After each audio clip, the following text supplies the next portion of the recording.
है आ तुझे मुस्तफ़ा की चौखट पे लेके चलो। मेरे हुजूर के बहुत गरीब सहाबी हैं, इतने गरीब सहाबी कि कभी कभी खाना मिल जाता, कई कई दिन तक फाके हो जाया करते थे। एक दिन हुजूर की बारगाह में आए, अल्लाह अकबर, अखलाक करीमा देखो मेरे हुजूर का। अपने हर गुलाम से खैरियत पूछते थे। आज तो बाप बेटे से खैरियत नहीं पूछता, भाई भाई से खैरियत नहीं पूछता।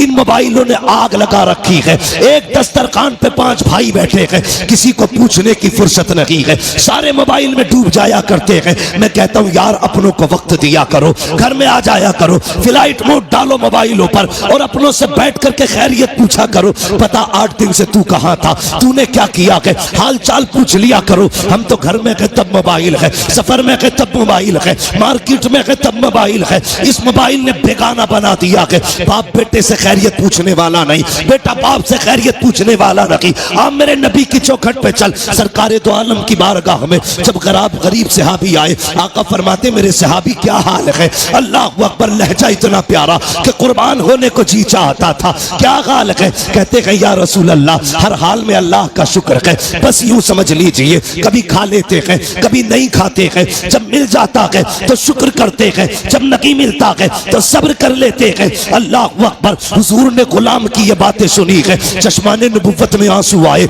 जैसी आंखें भर आई है। इतने में जिब्रील आ जाते हैं, या रसूल अल्लाह, ये जो गुलाम बैठा हुआ है बस ये कल ज़ोहर तक का मेहमान है, कल ज़ोहर तक इसका इंतकाल हो जाना है। इतना सुनना था, नबुव्वत वाली आंखें भर आई, चश्माने नबुव्वत बरसी। मेरे नबी ने गुलाम से नहीं कहा था कि तू कल तक का मेहमान है, बल्कि उससे फरमाते हैं मेरे गुलाम बता तो सही, तेरी जिंदगी में कोई ऐसी ख्वाहिश है जिसे तू चाहता था और वो ना हो सकी हो। अल्लाह अकबर, गुर्बत का अंदाजा लगाना। जब मेरे नबी ने इतना कहा था बता तो सही, कोई ख्वाहिश हो तो पूरी की जाए, ये नहीं कहा कल तक का मेहमान है। मुस्तफा फरमाते हैं बता तो सही, तेरी कोई ख्वाहिश हो तो पूरी करूं। आका ने इतना कहा, गुलाम के जुमले सुनना प्यारे, जो होटलों में 2000 का खाने के बाद और एक भूख का खाना फेंकने वालों, खड़े होकर के शादियों में खाने दे करके कुत्तों की तरह खिलाने वालों और कई लोगों का खाना दावतों में फेंकने वालों, जरा दिल संभाल के मेरी बात सुनना। खुदा ने दिया है, शुक्र अदा किया करो। मेरे नबी ने कहा था रोटी की कदर करना, अगर ये चली गई तो हाथ नहीं आएगी। रिस्क की इज्जत किया करो, कदर किया करो। ये तो हुजूर का करम है जो दस्तरखान समेटे नहीं गए हैं, ये मुस्तफा का करम है जो चेहरे बिगाड़े नहीं गए हैं, ये तो आका का करम है जो जमीन फाड़ी नहीं गई है, ये मुस्तफा का करम है जो शक्लें बिगाड़ी नहीं गई है। अगर आका का करम ना होता तो चेहरे बिगाड़ दिए गए होते, आका का करम ना होता दस्तरखान उठा दिए गए होते, मुस्तफा का करम ना होता फाके मार दिए गए होते। आज जो बेहिसाब रोटी मिल रही है ये मेरे नबी का सदका है, बेहिसाब रिस्क मिल रहा है ये मुस्तफा का सदका है। आका के सहाबी ने कहा था या रसूल अल्लाह, एक ख्वाहिश है, एक ख्वाहिश है, एक ख्वाहिश है, बता कौन सी। तो उसने कहा था आका, आज तक जिंदगी में मैंने कभी मीठा नहीं खाया है, सुना है मीठी भी कोई शय होती है। आका मेरा जी चाहता है जिंदगी में एक बार मीठा खाने मिल जाए, इतना सुना है। मेरे नबी ने कहा उस्मान को बुलाया जाए, उस्मान गनी आ जाते हैं, कहते दूसरी ख्वाहिश बता। उसने कहा या रसूल अल्लाह, गरीब हूँ, निकाह नहीं हुआ है। कहा किस लिए? कहा कोई गरीब समझ के बेटी नहीं देता है, इसलिए मैंने आज तक निकाह नहीं हुआ। आका मेरा भी जी चाहता है काश मेरा भी निकाह हो, मेरी भी बीवी हो। या रसूल अल्लाह, कभी कभी अरमान जागते हैं, दिल ये कहता है जब दुनिया सो रही हो और रात का आधा हिस्सा गुजर चुका हो, आका उस वक्त में मेरी बीवी भी हो और मैं भी हूँ, दोनों मुसल्ले पे खड़े हो, वो भी रो के रब को मनाती हो, मैं भी रो के रब को मनाता रहूं। आका बस इतनी ख्वाहिश है, एक तो मीठा मिल जाए, दूसरा मेरा निकाह हो जाए। नबुव्वत वाली आंखें बरस रखी है। फरमाया बता तेरी नजर में कोई बेटी हो तो बता। उसने कहा जी या रसूल अल्लाह, मेरे चचा 7 बहन है, लेकिन मेरा चचा गरीबी की वजह से मुझे देखना नहीं चाहता। आका फरमाते बुलाया जाए इसके चचा को। जब उनके चचा को बुलाया गया, अब मेरे नबी का फैसला सुनना। आका फरमाते हैं मेरे सहाबी, मैंने तेरी बेटी का रिश्ता अपने इस गरीब सहाबी के साथ तय कर दिया है। फिर क्या था, मुस्तफा का फरमान था, गर्दन झुक जाती है, आका फरमाते हैं कोई एतराज तो नहीं है। तो उन्होंने कहा था या रसूल अल्लाह हक तो ये है बेटी का हाथ मांगा है, अगर सर भी मांग लेते हंसते हंसते जाने दे देते, इसलिए कि या रसूल अल्लाह जान देती हुई उसी की तो थी, हक तो ये है कि हक अता ना।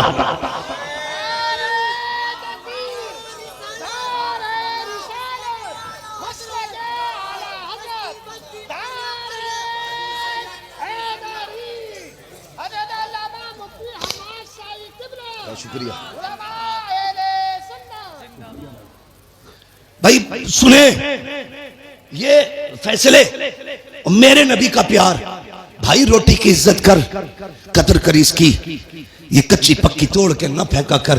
खाने का अदब ये है, खाने के लिए बैठो तो अगर प्लेट में टूटी डलिया में टूटी रोटी के टुकड़े हो ना, पहले टुकड़े खा के रब को दिखाया कर, या अल्लाह मैंने नाशुक्री नहीं की है, मैं तो इन टुकड़ों के लायक भी नहीं था, ये तेरा एहसान है, तूने मेरे आगे ये टुकड़े रख दिए हैं। वो तो ये कहता है मेरा शुक्र अदा करोगे तो इतना दूंगा कि संभाला नहीं जाएगा, और नाशुक्री करोगे तो याद रखना ऐसे अजाब में मुब्तला करूंगा कि कोई बचाने वाला नहीं होगा। हुजूर ने इतना फरमाया कि तेरी बेटी के साथ इसका निकाह होना है। जी या रसूल अल्लाह का ताकीर ना करना। आका जानते थे कल जोहर तक का मेहमान है, मुस्तफा जानते थे कल जोहर तक इसे मौत आने वाली है, इसलिए मेरे नबी ने कहा अब दिन का इंतजार नहीं है, अभी इसका निकाह होगा। अबू बकर जी या रसूल अल्लाह निकाह की जो जरूरतें हैं वो आप पूरी करेंगे। उस्मान जो हलवा है वो आपका बनाने की जिम्मेदारी है, ऐसा हलवा बनाना कि आज तक किसी ने न खाया हो। मेरे गरीब गुलाम की तमन्ना है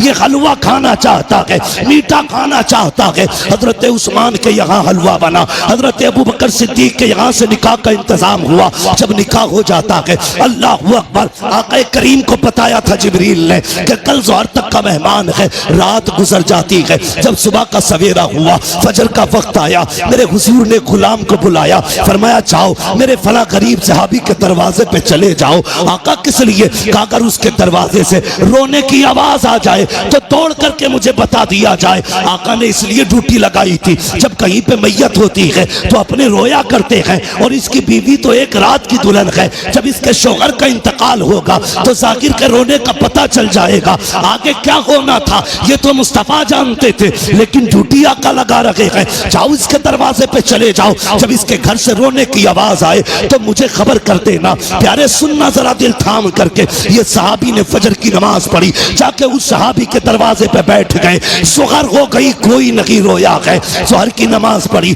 आका फरमाते क्या हुआ? जी या रसूल अल्लाह अभी तक तो कोई नहीं रोया है। कहते फिर जाइए, फिर आए हैं, असर तक बैठे रखे, कोई आवाज नहीं आई। जब असर में आका से मुलाकात हो रही है, मुस्तफा फरमाते हैं पता क्या हुआ? कहते या रसूल अल्लाह मैं सुबह से देख रहा हूँ उस घर से कहकहों की आवाजें आ रही है, हंसी और खुशियों की आवाजें आ रही है। आका उस घर में कोई नहीं रोया है। इतना सुनना था, हुजूर ने सजदे में सर रखा, ए मेरे मालिक बता तो सकी, कल जो जिब्रील ने बताया था वो तो सही था, जिब्रील तो झूठ नहीं बोलेगा, तेरे फैसले भी हक हैं। जिब्रील ने ये कहा था ये जोहर तक इंतकाल कर जाएगा, मगर मेरे मालिक बता तो सकी अभी तक वो मरा क्यों नहीं है, उसको मौत क्यों नहीं आई है। अब जरा दिल थाम के सुनना प्यारे, रब ने जिब्रील को भेजा, जा मेरे महबूब से जाके कहानी बता दे। हजरत जिब्रील आए हैं, या रसूल अल्लाह बेशक इसको जोहर में इंतकाल कर जाना था, इसकी जिंदगी जोहर तक थी, लेकिन या रसूल अल्लाह जब मगरिब के बाद का वक्त आया इसने नमाज अदा की, ईशा का वक्त आने वाला था, इसने नमाज ईशा की भी अदा की ईशा के वक्त में। उसके बाद बीवी को बुलाया, दस्तरखान बिछाया, या रसूल अल्लाह वो मीठा जो जिंदगी में कभी नहीं खाया था आज पहली बार दस्तरखान पे रखा है, सामने बीवी बैठी हुई है, बहुत कुछ हो रहा है कि सामने बीवी भी है, दस्तरखान पे मीठा भी है। मेरे आका ने मेरी दोनों जरूरतें पूरी कर दी है, ये देख के मुस्कुरा रहा था। इतने में या रसूल अल्लाह दरवाजे पे आवाज आ जाती है कोई जो खुदा के नाम पे कुछ दे दे। जिब्रील कहते हैं या रसूल अल्लाह जब खुदा के नाम का उसने सवाल किया, इसने एक नजर बीवी के चेहरे पे डाली, दूसरी नजर अपने हलवे पे डाली, वो मीठा जिसके लिए जिंदगी भर तरसता रहा था उसे देखा है। बीवी से कहता शरीक हयात खुदा ने तेरी जैसी बीवी दे दी है, अब और क्या कमी रह गई है। दरवाजे पे रब के नाम का साइल आ गया है, अगर तू कहे तो ये हलवा उसके हवाले कर दो। बीवी ने कहा मेरे सरताज जैसे तेरी मर्जी है।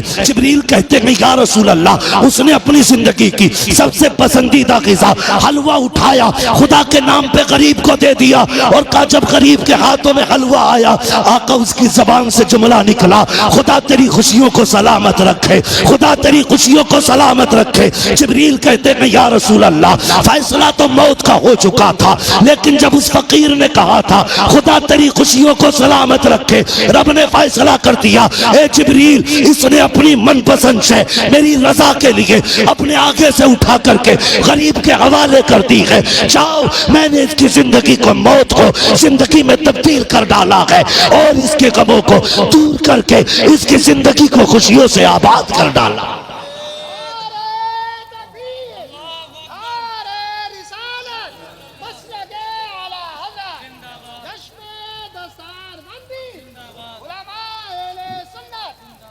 भाई कभी कभी दवाएं काम नहीं करती जो दुआएं काम कर जाती है। हिस्सा रखा करो अपने पैसे में गरीबों का। अगर गाड़ी गड्ढे में गिरने से बच जाए, ये मत सोचना तेरी तदबीर बचा के ले गई, नहीं, ये समझ लेना किसी की दुआओं ने आके सहारा लगा दिया है। हाँ, किसी की दुआओं ने सहारा लगा दिया है। इसलिए बदलो अपने आप को, बदलो। अपने पैसे में रब के नाम पे मांगने वालों का हिस्सा रखा करो और हर चीज तदबीर से नहीं, दुआओं से भी हासिल किया करो। लोगों से दुआएं लेने के हालात पैदा करो, दुआएं लेने के हालात। लेकिन मेरी कौम के जवान, एक तकलीफ है मुझे, सिरसखेड़े में जितने पुरानी दीनदारी है ना, उससे बड़े बड़े डीजे भी बजते हैं शादियों में। ये खबरें भी हमें मिलती हैं, जहां तुम्हारे जलसों की शोहरत है वहां तुम्हारे डीजे की भी शोहरत कम नहीं है। कौम तबाह हो गई भाई। क्या एक निकाह करने के लिए सिर्फ इतना है, पूरी शादी में निकाह सुन्नत है, बाकी कितने काम सुन्नत वाले करते हैं। 7 दिन पहले से अम्मा ढोल लेके बैठ जा रही है। एक दिन रात में गुजरा, 3 बजे मैंने देखा लड़कियां आ रही। हम लोग तो रातों में अक्सर चलते हैं। मैंने कहा ये क्या मसला, मौत हो गई क्या? कि नहीं, परमल बटे। मैंने ये क्या मसला? कहा नहीं, गीत थे, फला के घर शादी है तो 3 बजे परमल बट रहे। इससे अगर ईशा के बाद कह दो या मगरिब बाद कह दो सूरह वाक़िया पढ़ ले तो कहेगी आंखों में दर्द हो रहा, परमल लेने 3 बजे जागी। ढोलकों ने तबाह कर दिया। जानते हो, इन चीजों ने हमें हुजूर से दूर कर दिया है। तेरे कदमों में जो है गैर का मुंह क्या देखे, कौन नजरों में चढ़े देख के तलवा तेरा। और हम तो ये कहते हैं या रसूल अल्लाह, तेरे टुकड़ों पे पले गैर की ठोकर पे न डाल, छिड़कियां खाएं कहां छोड़ के सदका तेरा। सुभान अल्लाह, सुभान अल्लाह, बहुत अच्छे। हम क्यों जलील हो रहे हैं? हाँ, कुछ बातें ऐसी हैं जो मैं माइक पे नहीं कह सकता, लेकिन तुमसे कहना जरूरी थी, इसलिए कि सिरसखेड़े वालों तुम्हारे दिमाग भी बड़े खराब हुए। नहीं कह सकता माइक पे उन बातों को, इशारा तुम समझ जाओ। डॉक्टर इकबाल ने कहा था कि मोहम्मद से वफा तूने तो हम तेरे, ये जहां चीज है क्या लो हो कलम तेरे। इसका क्या मतलब है?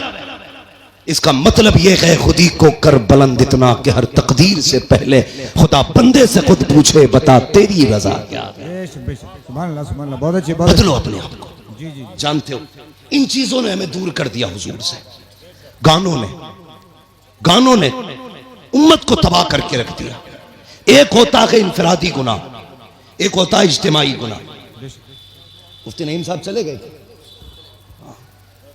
भाई। एक होता है इनफरादी गुनाह, एक होता है इज्तिमाई गुनाह। इनफरादी गुनाह तो ये लीड लगी है, हम खुद सुन रहे हैं। और इज्तिमाई गुनाह यह है कि ऊपर रख के सुराही, नीचे रखकर साउंड, फुल आवाज करके धमाधम चल रही है। ये वो बिला वजह का गुनाह है जिसे लेके तुम अपनी नस्लों को तबाह करने पे लगे। बिला वजह का गुनाह। मैं इस पर ज्यादा लंबी गुफ्तगू नहीं करूंगा, वक्त हो चुका है। इसलिए कि थोड़ी ही देर में पीर तरीकत रहबर राह शरीयत नबीर आला हजरत, हाँ, खानकाहे आला हजरत का चश्मो चराग, हम आशिकान की जान, हमारे अकीदे की पहचान इमाम अहमद रजा खान का शहजादा हुजूर अहसन मियां साहब किबला तशरीफ लाने वाले हैं। हाँ, लाने वाले नहीं, इंशाल्लाह। कितनी देर लगेगी? आने वाले हैं इंशाल्लाह। थोड़ी देर में हजरत तशरीफ लाने वाले हैं। देखना यार, चेक के कहोगे यार अगर अहसन मियां का चेहरा ऐसा है तो बरेली के अहमद रजा का चेहरा कैसा? बहुत अच्छे। देखना, देखते रह जाओगे। हाँ, वो जात भी आने वाली है इंशाल्लाह। और देखना जब वो आएंगे ना तो हर तरफ नूर ही नूर नजर आएगा, महफिल में रूहानियत नजर आएगी। मैं बात पूरी कर लूं, अपनी इजाजत हो तो। थके तो नहीं अभी आप लोग? मैंने हाथ नहीं उठवाए थे आपके बीच बीच में। मैं इसलिए हाथ नहीं उठवाता, कहता इसलिए नहीं हूं भाई, माल अच्छा होता है तो खुद बिकता है। जी जी बेशक। है ना? शोर मचाने की जरूरत क्या है? मोहब्बत से कह दो या रसूल अल्लाह। इतनी जोर से आपने या रसूल अल्लाह कहा कि 3 मिनट तकरीर और होनी चाहिए। ठीक है जी, अगर 5 मिनट करानी है तो जरा और जोर से कह दे या रसूल अल्लाह। बहुत चालाक लोग हैं माशाल्लाह। जान लोगे क्या गरीब की? नहीं, 20 मिनट बहुत लंबी बात हो जाएगी। मेरी बात सुने जो मैं कह रहा हूं। इन चीजों ने हमें हुजूर से दूर कर दिया, गानों ने। इन बेटी, कई माएँ तो ऐसे कहती हैं ना ढोल ना बजा तो फिर मजा ही ना आगा, ऐसा लगेगा जैसे मैयत हो गई। ये जो पुरानी अकड़वी बुढ़ी है ना, अकड़वी ऐसे झुक गई, बाज नहीं आ रही। लड़कियां अगर पढ़ रही है ना, दीन से जुड़ी है, नाम गलत है, चुप जा, नई मुफ्ती बन के आई है, तुम्हारी शरीयत नहीं है, ऐसे कहेगी। हमारे तो 7 पुश्तों से होता चला रहा, तब कोई मौलवी ना था, अब बंद होंगे, ये कह के उन्हें चुप कर दिया जाता है। मगर थोड़ी देर तो चुप कर लोगी बच्ची हो को तुम, हमेशा के लिए नहीं। इस्लाम की फितरत में कुदरत ने लचक दी है, जितना के दबाओगे उतना ही हरा होगा, सुभान अल्लाह। उतना ही उभरना है इसको। किस किस को रोकोगे? बंद करो यार ये तमाशे। एक निकाह सुन्नत है खाली, उसमें देखो 7 दिन पहले ढोलक बज रही है, गलत। शादी वाले दिन डीजे चल रहा, गलत। नोटों के हार पड़ने सरासर गलत। उसके बाद फिर जो रस्में अदा हो रही है, किसी के हाथ में चांदी बंध रही है, किसी के हाथ में लच्छे बंध रहे, किसी के हाथ में मेहंदी चढ़ रही है। कितने गलत काम कर दिए हमने, मुस्तफा को नाराज कर दिया। सोचो तो सही, जब शादी की दावत की बारी आती है, डॉक्टर साहब लिस्ट बनाई जाती है, पूछता चचा की दावत करूं, वो तो नाराज है, कम मना लिया जाएगा, नाम लिख ले। फूफा का उन्हें भी मनाएंगे, नाम लिख ले। का कालू 3 साल से नहीं आए हैं, का उन्हें भी मनाया जाएगा, नाम लिख ले। तूने सबके नाम लिखे और सबको मना लिया। जो पहले से माने हुए थे, तूने ढोल बजा के मदीने वाले को नाराज कर दिया।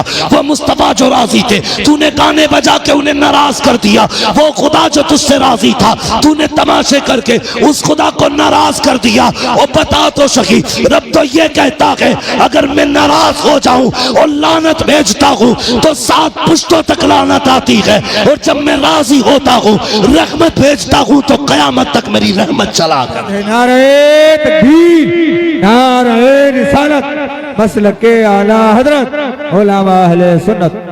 हाँ डॉक्टर साहब, शादी हो गई कि नहीं अभी?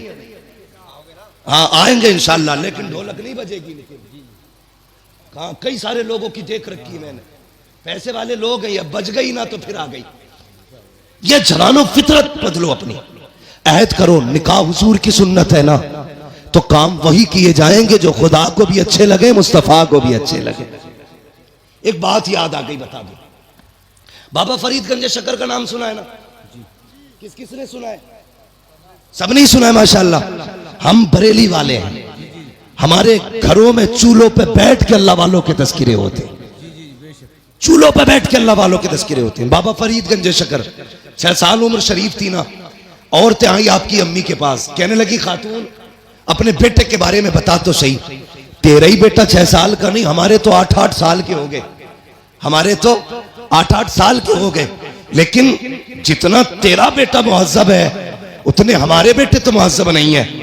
तो मुस्कुरा के कहा था बाबा फरीद की अम्मी ने, कहा इसमें सिर्फ फरीद का कमाल नहीं, इसमें उसकी माँ का भी कमाल है। बेशक बेशक, क्या बात, उसकी माँ का भी कमाल है। ये जो हाफिज बने ना, ये कारी जो बने, इसमें सिर्फ मौलवी का कमाल नहीं है जी, इसमें अब्बा के हलाल लुकमों का भी कमाल। बेशक बेशक। अभी फरमाया था आपने, मैं भी एक बात कहता हूं, गलत दवा खेती को लग जाए तो फसल खराब होती है, गलत रोजी बच्चों को खिलाई जाए तो नस्ल खराब हो जाती है। हलाल लुकमे खिलाया करो बेटे, कुरान के कारी बने। बेशक बेशक। माओ से गुजारिश है वुजू करके दूध पिलाया करो क्या बात है, बेटे, बहुत दीनदार अच्छी, बने। बहुत अच्छी, बहुत अच्छी। दीनदार बनेंगे। बाबा फरीद की अम्मी ने कहा था, कमाल सारा ही फरीद का नहीं, मेरा भी कमाल है। कहा कैसे? कहती मुझे याद नहीं मैंने जिंदगी में कभी फरीद को बगैर वुजू के दूध पिलाया हो। क्या बात है, बहुत अच्छी। समझ गए? इन्हीं बाबा फरीद की बात बताने लगे। जी जी सुनेंगे? जी जी जो चेयरमैन है उनसे तो मसला ही नहीं, जो जमींदार है उनसे बात कर ले। जी जी। समझ गए जमींदारों? हाँ सुनेंगे। हाँ, कुर्सी तो 5 साल के लिए होती है।